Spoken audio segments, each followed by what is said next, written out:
When it comes to TV series, and everything else for that matter, different people prefer different things. Some, for instance, watch them strictly for the plot. Others opposingly focus on the settings. Now, as far as we're concerned, we love a show whose heart can be found in its characters. Resident Alien, admit it or not, qualifies as one. Even the surliest of its characters are highly likable. Speaking of, we're taking a look at 11 of them today. First off, there's Dr. Ethan Stone at number 11. Before you say anything, we know it's quite unfair to begin with a minor character like Ethan Stone. But hey, despite being a mere speck of dust in the great scheme of the show, you'll have to admit that the good doctor was one of the friendliest people in all of Patience. Do you remember how warm he was towards his patients? Not just that, but he had a lot of charisma as well. You'll have to give him that. And not just charisma. We're talking about the kind of charm that could even bring the most skeptical of people, read Sheriff Mike, around. As a result, we were a little bummed when he got kidnapped by government agents at the end of the show's first season. We hardly saw him after the event. Regardless, the flashes of his captivity, as well as his torture in season 2, from how we see it, made him more sympathetic. All in our opinion, if he were given a little more time to prosper in Patience, you wouldn't have had a problem with us mentioning him first. He definitely would have established himself as the best character the show had to offer. One of those fan favorites, if you will. Moving on, we've got Ben Hawthorne at number 10. Ben Hawthorne may come off as a people pleaser, but when you're the town mayor, do you really have an option? It's literally his job to please everybody in Patience. And even though you might disagree, we think that his need to earn people's praise makes him an empathetic character. Now, don't get us wrong. We admit that it's also led him to make quite a few brain-numbing decisions. That and the fact he lets his jealousy of the neighboring town get in the way of his decision-making abilities. But aside from these flaws, he's not a bad guy. He's just someone who wants the best for everybody, minus his wife maybe. But like, come on, at least he never stops trying. And this commitment, we believe, makes him a charming character. I don't know. Let's ask Deputy Liv. Oh, wait, we can't because she quit. Oh, okay. I see how it is. Coming up, there's Darcy Bloom at number 9. When it comes to Darcy, she's one of those difficult characters. Now, don't get us wrong. She's an endearing presence on the show. By all means, it's just her relationship with Ben Hawthorne and Elliot that makes her a frustrating character to empathize with. But of course, she more than makes up for this with her commitment to Asta. To add to that, her dedication to getting the women of Patience pay raises is pretty admirable as well. Let's also talk about Harry Vanderspiegel at number 8. Alright, we can feel the hate comments coming, but before you hit send on any of them, let's just go ahead and say yes. Harry Vanderspiegel is also a difficult character to like, but likable nonetheless. We mean, he wants to get off Earth so he can destroy it. Very self-serving, granted. But despite that, you can't deny that he's an enjoyable character. In case you didn't notice, most of the first season's funniest scenes were his courtesy. As far as the second season goes, where he learned what it means to be a friend and a father, it's easy enough to see how it changed him from one of those standoffish characters to an endearing one. That's just what we think. You're allowed to disagree. It's a free country. It's the Greys that have the ass fetish. I've always loved watching you sleep.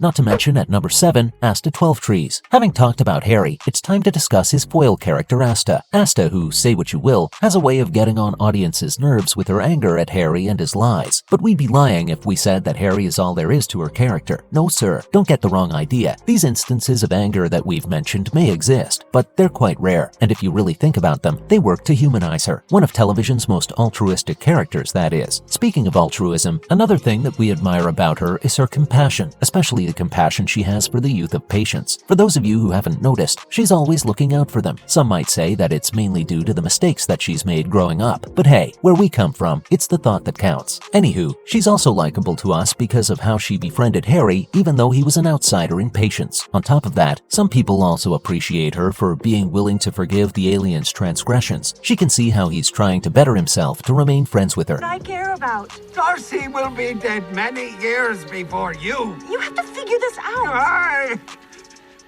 Up next at number 6, we've got Mike Thompson. Yep, we've got yet another character that started as an antagonist. It's none other than Sheriff Mike. We said started out as because, in our opinion at least, he's become one of the most delightful personalities on the show of late. He's no longer a controlling presence on the show if you ask us. Now, while there may have been other reasons for his shift in attitude, from what we've gathered, it has largely occurred due to his loner-like tragic backstory. Yep, you got it. His love for his dog Cletus is also part of the reason. One more beloved aspect of his personality, come to think of it, is his dedication to Deputy Liv. Do you recall how he used to overlook the deputy's master detective skills? Well, lately, he's proven himself a worthy friend, specifically by putting aside his disbelief in aliens to help her investigate Peter Bach's death at the end of season 2. I see that they are very different. Very different.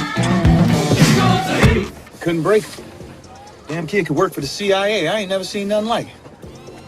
Let's also look into Sahar's character for number 5. Another good example of how a character doesn't necessarily have to be nice to be likable is Sahar. Think about it. She intimidates Harry each time they come face to face, puts Max down for his stupidity, and usually comes off as cold due to her maturity. But despite all these factors, each one of her appearances is incredibly charming. If we're being honest, we love her dynamic with Max, regardless of its flaws. Similarly, while her encounters with adults may be awkward, they still make for some of the funniest moments on the show. What's more, at number 4, there's Liv Baker. Since we've already mentioned her amazing detective skills, which, mind you, far exceed those of her superiors, let's talk about some other things that make Liz so huggable. First up, we'd like to point out her fidelity to Sheriff Mike. The way she comforted him after he opened up about losing his partner for one is proof of that. This commitment is then also visible in her setting him up with the Sheriff of Jessup. Apart from the Sheriff, she's always ready to help other people as well. You combine this with her ability to effortlessly bust criminals, and you'll see why people like her so much, even though she sometimes can't speak up for herself. You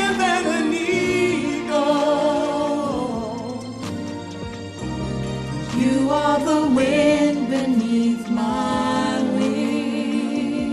Moving on to number 3, we present to you Dan Twelvetrees. Yep, we're adding yet another minor character to this list, because, agree or disagree, Dan Twelvetrees deserves a spot on it for being the closest thing the show has to a saint. To elaborate, not only did he adopt Asta as a baby, he continues to support and spoil her. As a matter of fact, he spoils her a little too much. Like, why else would he help her out with her adventures with Harry? And get this, Asta isn't the only one who benefits from his love. Almost all of Patience does. Take Darcy as an example. He takes her in while she's going through rehab. Then when it comes to Jay's character, he hires the teen after she decides to quit her job at the clinic. Up next at number 2, we've got Max Hawthorne. We don't know about you, but Max Hawthorne's initial efforts to bring down the alien posing as the town doctor made him an unlikable presence on the show. Yep, we're aware. He's a kid. Speaking of, it's one of the things that helped redeem his character. Think about it. If he was a fully grown adult, and if Harry wasn't so despicable, it would have taken him consistent efforts to rehabilitate himself in our eyes. Harry's despicability reminds us that the duo's rivalry is one of the funniest aspects of Resident Alien. One more thing that makes Max so appealing to audiences is his friendship with Sahar. He's the only kid in school that stuck up for a Muslim girl. Before anyone points this out, yeah, the two squabble a lot, but despite this, their friendship is one of the strongest on the show.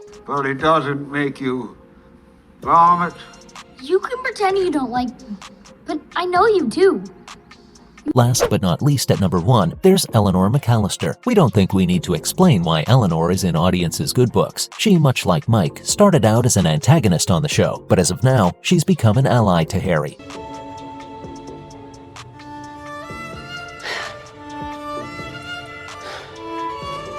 That's a wrap for this video. Are any of your favorite characters on this list? Which characters would you have added to it? Let us know in the comments below. Make sure to give this video a thumbs up and subscribe to our channel for more videos like this. See you in the next one.